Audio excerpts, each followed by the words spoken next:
Hello everybody. आज की इस वीडियो में हम डिस्कस करने जा रहे हैं कुछ इम्पोर्टेंट प्रॉब्लम्स, और ये सभी प्रॉब्लम्स असिस्टेंट प्रोफेसर के एग्ज़ाम में पूछी गई हैं और मुझे विश्वास है कि ये सभी कंप्यूटर्स के लिए निश्चित तौर से लाभान्वित करेंगे। मैं इनके सॉल्यूशन दे रहा हूँ और कुछ इसके आसपास की जो चीज़ें हैं वो भी इसमें डिस्कस किए दे रहा हूँ इस वीडियो में। तो मुझे उम्मीद है कि जो यूपी असिस्टेंट प्रोफेसर का एग्ज़ाम है, जो उसकी तैयारी कर रहे हैं, उनको लाभ देगी। और बाकी असिस्टेंट प्रोफेसर्स, गेट नेट, वार्क जैस के फर्जेम, सभी कंपटीशंस में यहाँ से क्वेश्चंस पूछे जाते हैं। इस टाइप की ये प्रॉब्लम्स हैं, तो मुझे उम्मीद है कि फिजिक्स की कम्युनिटी को इनरिच करेगी। तो पहला क्वेश्चन डिस्कस कर रहा हूँ, लाप्लास पूछा है साइन 80 का।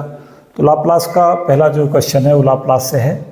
तो लाप्लास का जो ft है वो हम डिस्कस किए देते हैं। लाप्लास ft जो होता है फंक्शन जो t का है, उसका एक्सप्रेशंस होता है 0 से इन्फिनिटी e की power minus st ft dt। ये फॉर्मूला होता है लाप्लास का। Laplace ft equal to integral 0 to infinity e की power minus st ft dt। अब यहाँ पे जो फंक्शन हम लेके चलेंगे, अगर साइन और कॉस का हमें वैल्यू कैलकुलेट करनी है तो ft की वैल्यू को e की पावर i at हम ले लें इस तरीक़ा से, जहाँ a पॉजिटिव कांस्टेंट है, t यहाँ टाइम है। तो उसके बाद इस वैल्यू को यहाँ पे पुट कर दें तो लाप्लास हमें पता चलेगा इधर e की पावर i a t का, जो हमारा हो जाएगा cos a t plus i sine a t।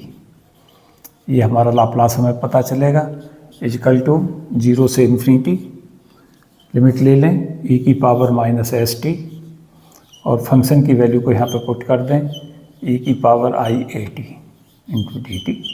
Function की वैल्यू ft की जगह पे e की पावर i a t ले लें। तो इस फॉर्मूले को सदा याद करके जाएं कंपटीशंस के लिए।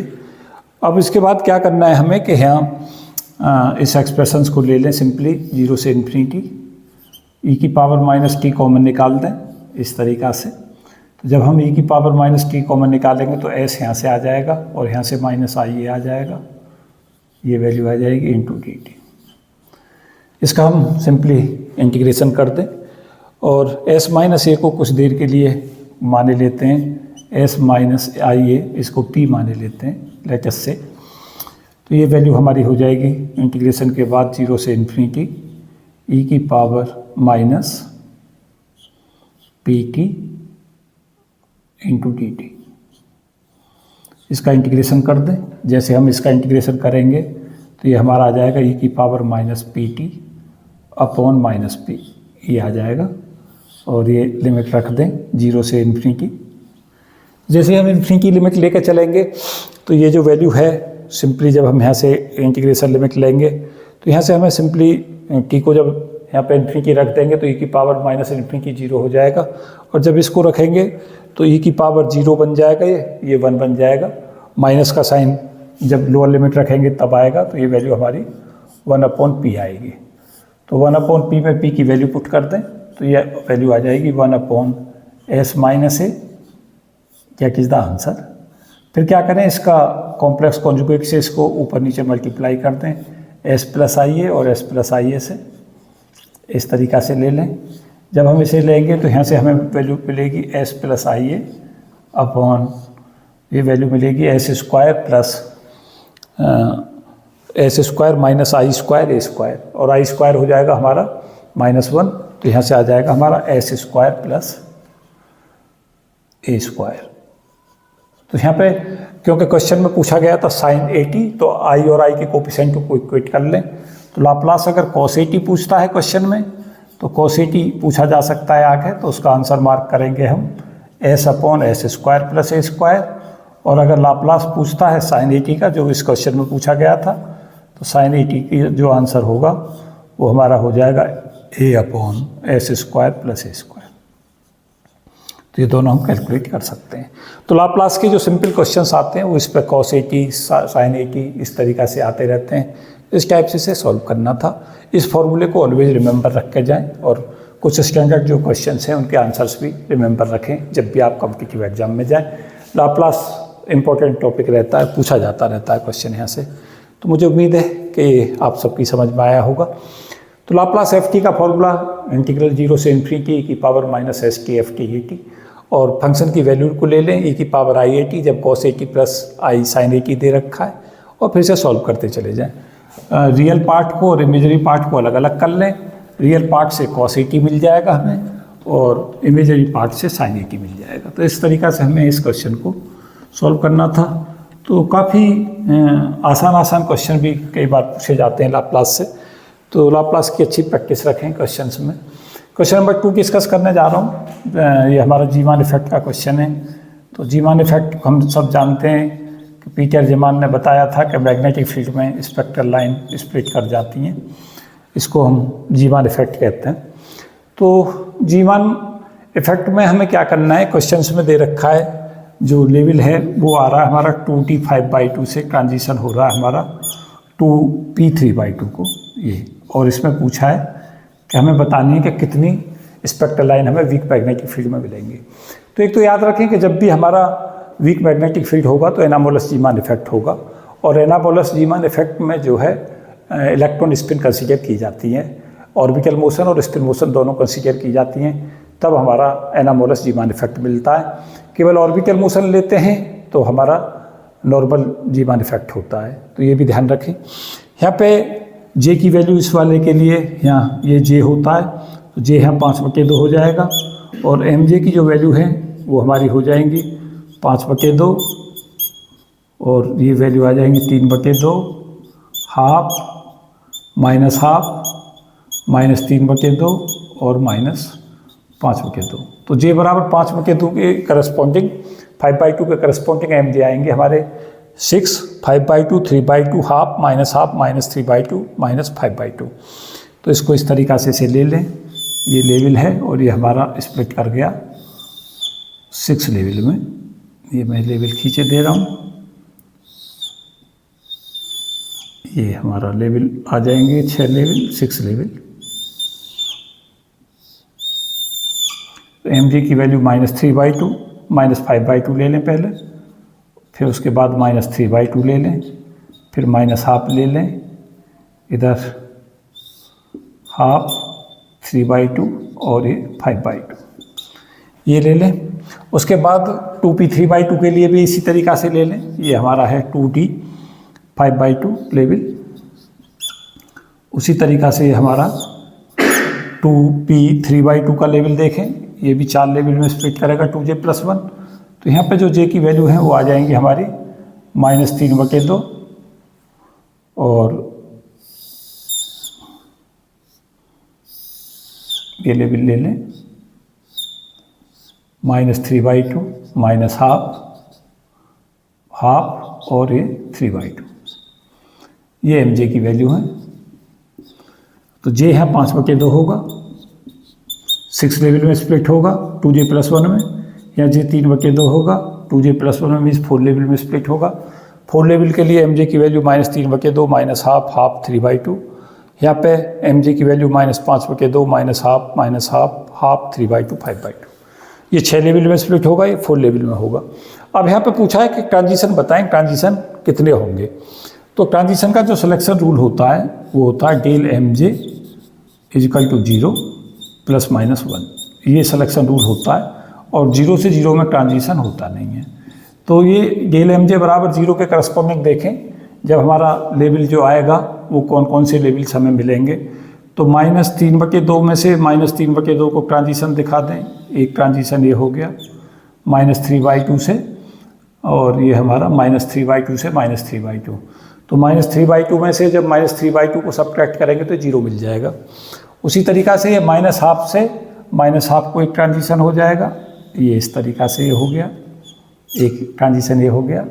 हाफ से हाफ को कर दें, तो हाफ से ये ट्रांजिशन एक हाफ के लिए हो गया, और एक 3/2 से 3/2 को कर दें, ये हमारे 4 ट्रांजिशंस हमें ऑब्टेन हो जाएंगे। ये हमारे 4 आ गए, तो 4 स्पेक्ट्रल लाइन ये आ गई। तो 4 तो आ गए, ये डेल एम जे बराबर 0 के corresponding.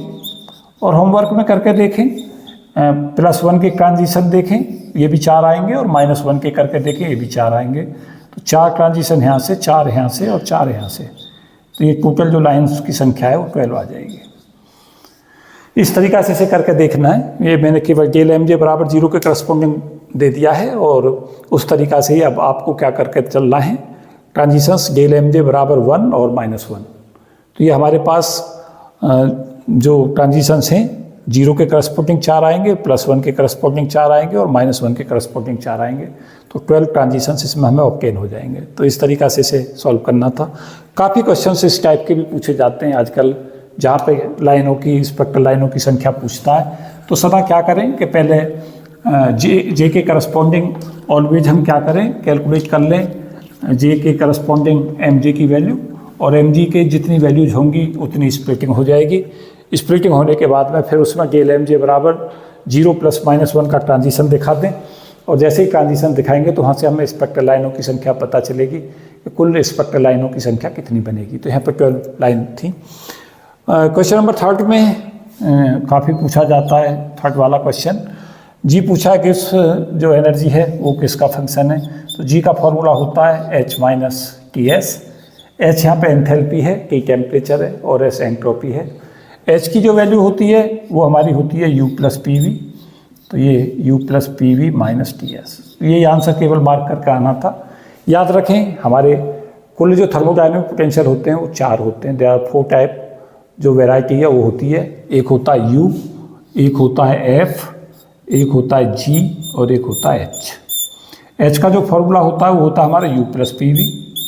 Enthalpy Joule Thomson effect iso enthalpic process होता है। G की जो वैल्यू है वो यहाँ पे मैंने लिखी दी है, U + PV - Ts होती है ये वैल्यू G की। F जो होता है वो होता है हमारा U - Ts। U यहाँ internal energy, T temperature, S entropy को शो कर रहा है। और U में जो du होता है हमारा वो होता है TdS - PdV। ये जनरल एक्सप्रेशन से जो हमारे चारों पूछे जाते रहते हैं, इन पर क्वेश्चन आता है। UFGH जो होते हैं, इसमें ये भी याद रखें कि UFGH जो होते हैं थर्मोडायनेमिक पोटेंशियल होते हैं, सारे ही पॉइंट फंक्शन होते हैं। पॉइंट फंक्शन के साथ साथ इनकी जो डायमेंशंस है वो एनर्जी की डायमेंशन होती है। और ये भी याद रखें कि गिब्स एनर्जी जो होती है, जो हमारा जो प्रोसेस होती हैं आइसोथर्मल और आइसोबारिक प्रोसेस, उसमें जी कांस्टेंट रहता है। ये भी याद रखें, काफ़ी बार पूछा जाता है। जैसे क्वेश्चंस में पूछता है कि हमारी जो आइस है वो मेल्ट होकर वाटर बन रही है 0 डिग्री सेंटीग्रेड पे, कौन सा फंक्शन जो है वो कौन सा फंक्शन इसके अंदर कांस्टेंट रहेगा, तो जी कांस्टेंट रहता है गिब्स एनर्जी। तो कई बार क्वेश्चन इस पर पूछे जाते हैं। ये चारों ही इंपॉर्टेंट हैं, चारों के रिजल्ट मैंने काफ़ी इंपॉर्टेंट रिजल्ट्स हैं जो आपको बता दिए हैं। साथ साथ ये भी याद रखें कि जो हमारी जूल थॉम्सन है वो आइसो एंथैल्पिक प्रोसेस में आता है। जी का जो सिग्निफिकेंस है वो सबसे ज़्यादा यूजफुल रहता है, और जी का जो यूज है वो जो जी हमारा डीजे की जो वैल्यू है वो 0 जो होती है वो हमारी आइसोथर्मल और देखें किस तरीक़ा से हम इसकी प्रोसेस को देखते हैं। तो डी जी निकालने के लिए हम क्या करते हैं, बेसिकली इसका डिफ्रेंशिएशन कर लेते हैं। तो D U plus P D V plus V D P minus T D S minus S D T, इसका डिफ्रेंशिएशन किया है मैंने सिंपल। डी यू की जगह पर रख देते हैं T D S minus P D V, जो हमारा फर्स्ट और सेकंड थर्मोडायनेमिक्स का लॉ है। ये टर्म इससे कैंसिल आउट हो जाती है, ये इससे कैंसिल आउट हो जाती है। तो डी जे की जो वैल्यू होती है वो होती है हमारी V D P minus S D T. तो जब हमारा प्रेशर कांस्टेंट होता है, आइसोबारिक प्रोसेस होती है और आइसोथर्मल प्रोसेस होती है। तो आइसोबारिक प्रोसेस और आइसोथर्मल प्रोसेस के अंदर टी कांस्टेंट रहता है आइसोथर्मल में, और आइसोबारिक में पी कांस्टेंट रहता है। तो डी जे हमारा 0 हो जाता है और जी हमारा कांस्टेंट हो जाता है। तो काफ़ी क्वेश्चन यहाँ से पूछे जाते हैं। और ये कब होता है, मैं लिख रहा हूँ आइसोथर्मल एंड आइसोबारिक प्रोसेस। ये इसके उदाहरण कौन से हैं, इसके उदाहरण हैं जब हमारी आइस 0 डिग्री सेंटीग्रेड पे कन्वर्ट होती है वाटर में, या 100 डिग्री सेंटीग्रेड पे वाटर जो है वो वेपर में बदलता है। तो ये हमारे केसेस थे जो मैं थोड़ा सा रिवाइज करा रहा था। यहाँ पे काफ़ी क्वेश्चंस इस पे देखे जाते हैं, इन 4, 5, 6 फॉर्मूले पे। तो मैंने कोशिश की। और सदा याद रखें कि जो हमारा गिब्स एनर्जी है वो हमारी उसका जो वेरिएशन है वो सदा 0 रहता है आइसोबारिक और आइसोथर्मल प्रोसेस में। क्वेश्चन नंबर 4 हर्मिशन मैट्रिक्स पे है, और 4 मैट्रिक्स दे रखी थी, उनमें पूछा था बताएं कि इनमें से हर्मिशन कौन सी होगी। तो याद रखें कि हर्मिशन मैट्रिक्स जो होती हैं, ये पॉली की जो मैट्रिक्स हैं सिग्मा एक्स, सिग्मा वाई और सिग्मा जेड, ये जो हर्मिशन मैट्रिक्स में आती हैं, ये हमारी जो मैट्रिक्स है 0, 0 आई और -i और 0। तो क्या करें कि जब भी हमें मैट्रिक्स दे 2×2 की मैट्रिक्स दे तो हम उसकी आइगन वैल्यू निकाल लेते हैं, और अगर आइगन वैल्यू हमारी रियल आती है तो हर्मिशन मैट्रिक्स होती है, और अगर वो रियल नहीं आती तो वो हर्मिशन मैट्रिक्स नहीं होती। तो इसकी आइगन वैल्यू निकालने के लिए हम क्या करें, 0 - लैम्डा i और 0 - लैम्डा, इसको डिटरमिनेंट फॉर्म में बराबर 0 कर दें। आइगन वैल्यू लैम्डा निकल जाएगी यहाँ से, तो ये lambda square plus i square, देखें क्या बनेगा, माइनस माइनस प्लस हो जाएगा, तो लैम्डा स्क्वायर और ये हमारा बन जाएगा प्लस i स्क्वायर, है नहीं, इजकल टू 0। तो ये लैम्डा स्क्वायर -1, i स्क्वायर की वैल्यू -1 इजकल टू 0, तो आइगन वैल्यू आ गई लैम्डा बराबर +-1। तो जब आइगन वैल्यू रियल आ रही हैं तो रियल आइगन वैल्यू क्या देंगी, रियल आइगन वैल्यू सदा बताएंगी कि जो हमारी मैट्रिक्स है वो हर्मिशन मैट्रिक्स है। तो इस तरीक़ा से इसे क्वेश्चन सॉल्व करना था, तो ज़्यादा मुश्किल क्वेश्चन में इसे नहीं कहूँगा। जब भी हमारी मैट्रिक्स का क्वेश्चन आए और हर्मिशन मैट्रिक्स पूछे तो आइगन वैल्यू निकाल लें। आइगन वैल्यू अगर रियल आती है तो हर्मिशन, और अगर रियल नहीं आती तो नॉन हर्मिशन मैट्रिक्स कहलाती है। क्वेश्चन नंबर 5 में हीलियम नियॉन लेजर में पूछा था लेजिंग एक्शन कहाँ होता है। तो याद रखें कि नियॉन में लेजिंग एक्शन होता है, पॉपुलेशन इन्वर्जन हीलियम की मदद से करते हैं, ये भी याद रखें। हीलियम जो है पॉपुलेशन इन्वर्जन में मदद करता है, ट्रांजिशन सदा नियॉन में होता है, और जो फोटोन है वो हमारा 6328 एंगस्ट्रॉम का इसमें निकलता है। तो याद रखें हीलियम नियॉन में 4 लेवल लेजर होती है, ये याद रखें। 4 लेवल लेजर का उदाहरण है। इलेक्ट्रिक डिस्चार्ज होता है, इलेक्ट्रिक डिस्चार्ज इसके अंदर होता है पॉपुलेशन इन्वर्जन अचीव कराने के लिए। उसके अलावा पॉपुलेशन इन्वर्जन में हीलियम मदद करता है। हीलियम और नियॉन की जो तादाद है वो जनरली 10:1 रहती है, लो प्रेशर पर रखते हैं बहुत ज़्यादा। और लेजिंग एक्शन जो होता है, लेजिंग एक्शन वो हमारा रहता है नियॉन में। ये सारी चीज़ें हमें याद रखनी है। और फोटोन की जो वैल्यू है वो होती है 6328 एंगस्ट्रॉम। तो ये पांचों डाटा जो है ऑलवेज याद रखें, ये इम्पोर्टेंट है। 4 लेवल लेजर है, इलेक्ट्रिक डिस्चार्ज मेथड होता है, हीलियम 10 और नियॉन 1 रेशो में रखे जाते हैं, लो प्रेशर पर होता है काफ़ी सिस्टम, और लेजिंग एक्शन नियॉन में होता है, और फोटोन जो निकलता है वो 6328 का निकलता है, ये इसमें निकलता है। और जो हमारी रूबी लेजर होती है उसकी 2 प्रॉपर्टी सदा याद रखें। रूबी लेजर जो होता है वो 3 लेवल लेजर होता है, साथ साथ उसमें ये भी याद रखें 6943 एंगस्ट्रॉम जो है वो वेवलेंथ होती है जो इसमें इमिट होता है, ये इम्पोर्टेंट है। इसके अंदर जो हमारा पॉपुलेशन इन्वर्जन है वो इसके अंदर 3 लेवल से अचीव होता है, और इसमें 4 लेवल से अचीव होता है।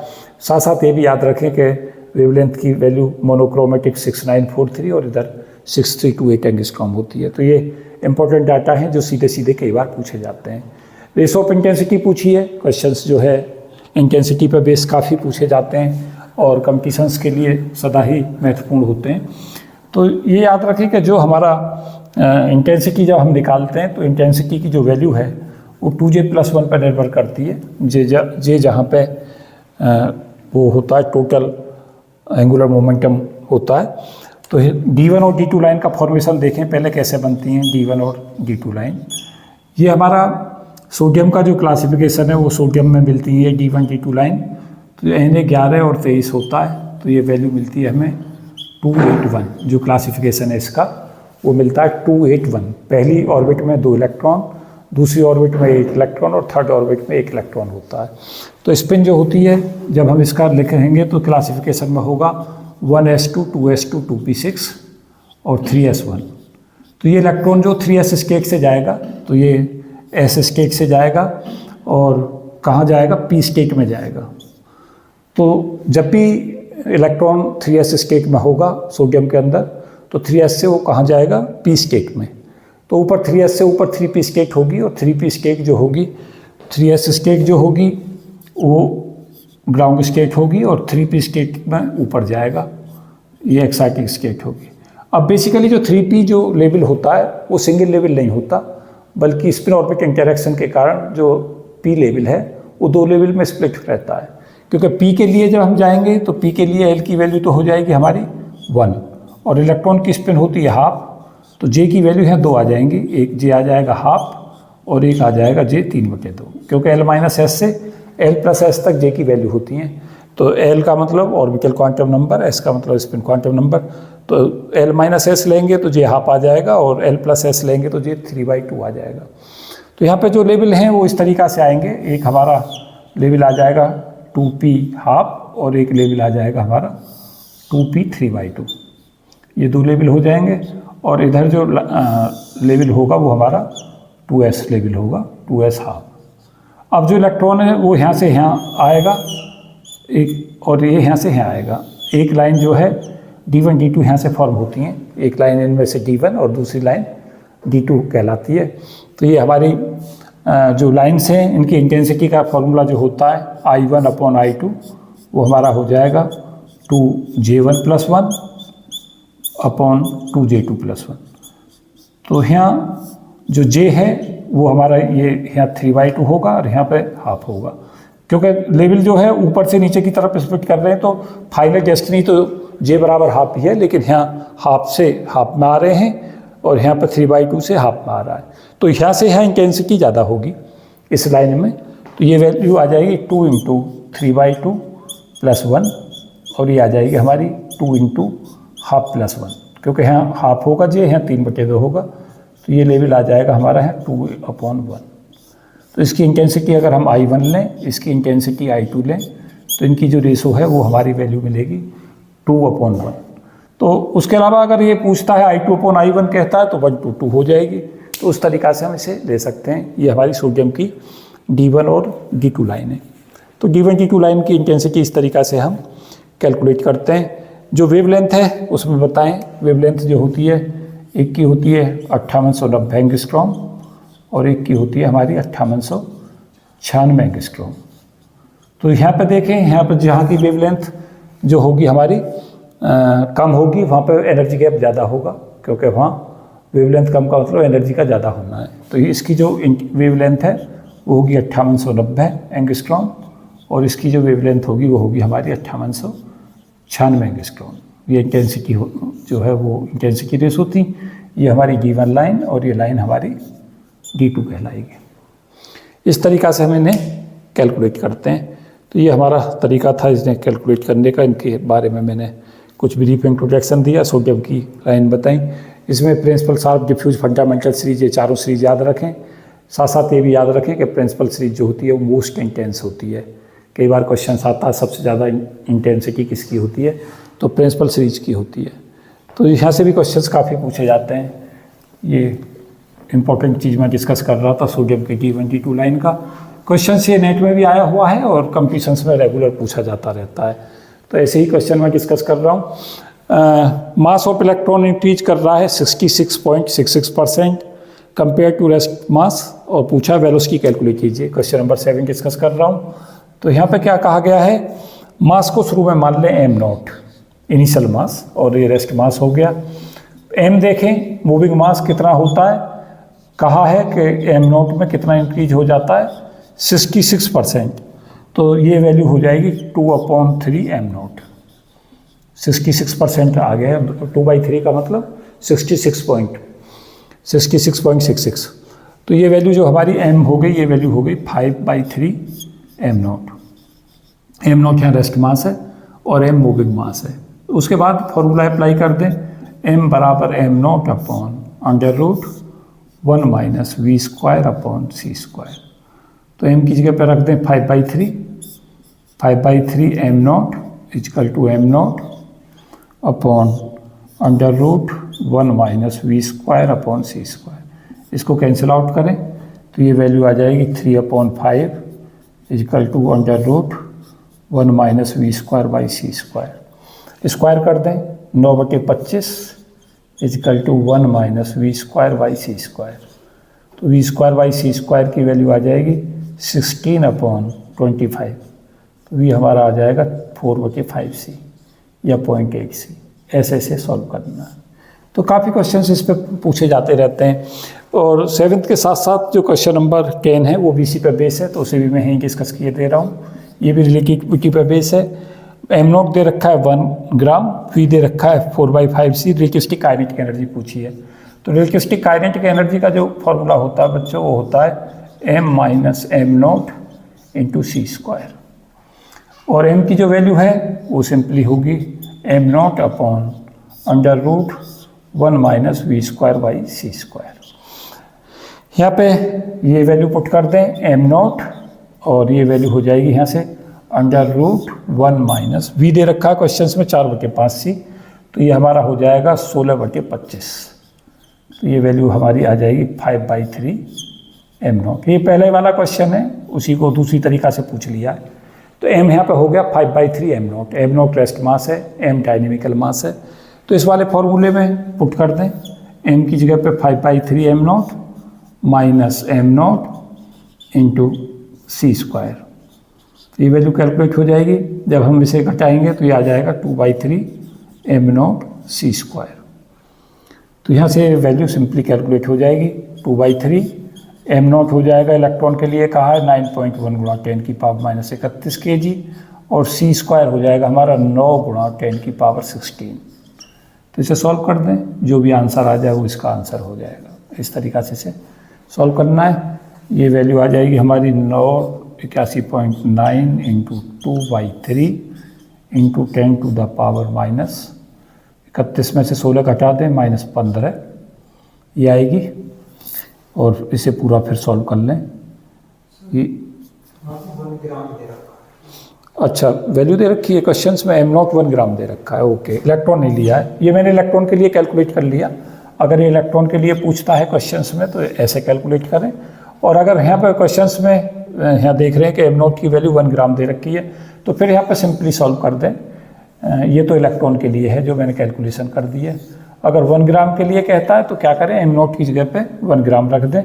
तो 2/3 into 1 into 10 to the power -3, gram को kg में बदल दें, इंटू सी स्क्वायर की वैल्यू ले लें 9 इंटू 10 टू द पावर 16।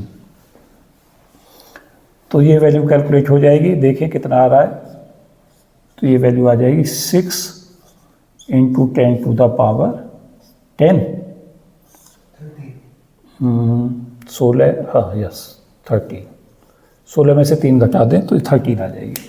तो ये आंसर हमारा आ जाएगा, और ये मिलेगा हमें किस में, एनर्जी जूल में आएगी, क्योंकि अब हमने किस में ले लिया सारा। तो इस तरीक़ा से लें, इलेक्ट्रॉन के लिए लेना है तो ये आंसर होगा, और ये m नॉट की वैल्यू 1 ग्राम है तो ये आंसर होगा। तो इस तरीक़ा से इसे सॉल्व करना था। तो क्वेश्चन नंबर 7 और 10 में डिस्कस कर रहा था। 2 क्वेश्चंस मैं अभी इस वीडियो में और डिस्कस करने जा रहा हूँ।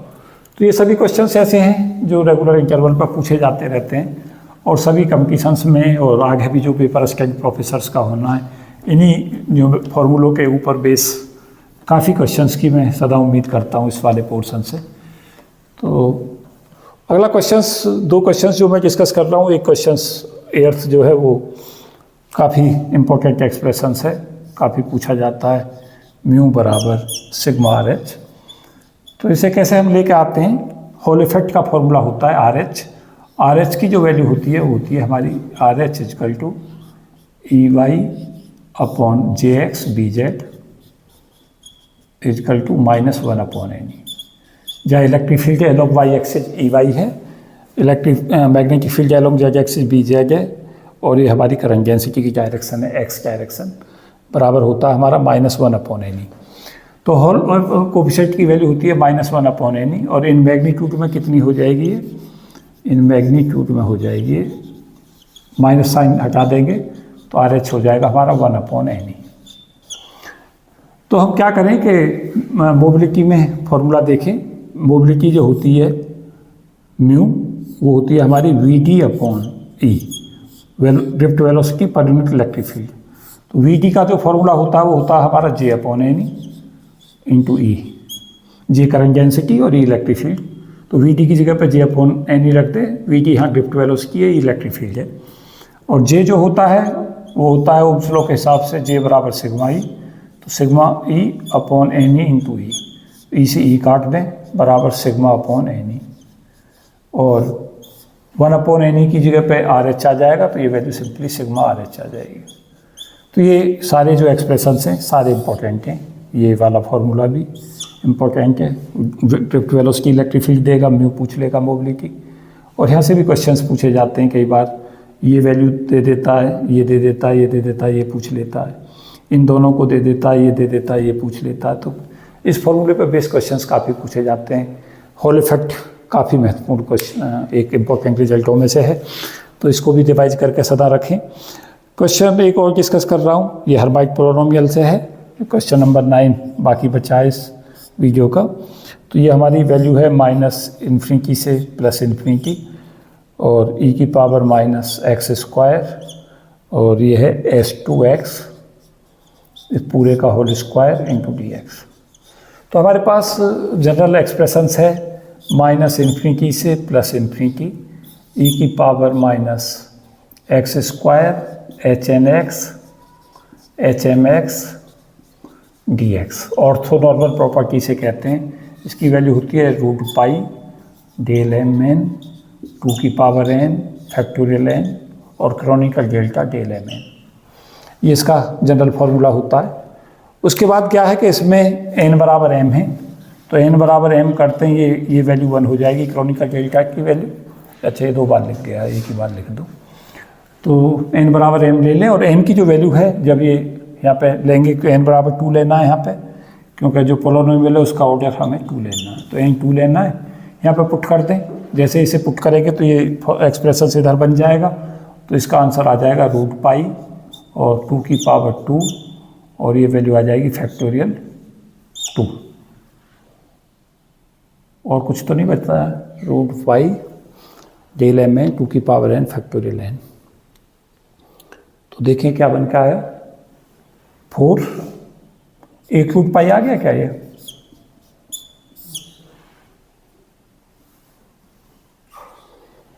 √π 2 की power n factorial n Δmn, ठीक है। तो इसमें वैल्यू पुट करनी है, और वैल्यू पुट करने के बाद में इसे सॉल्व कर देना।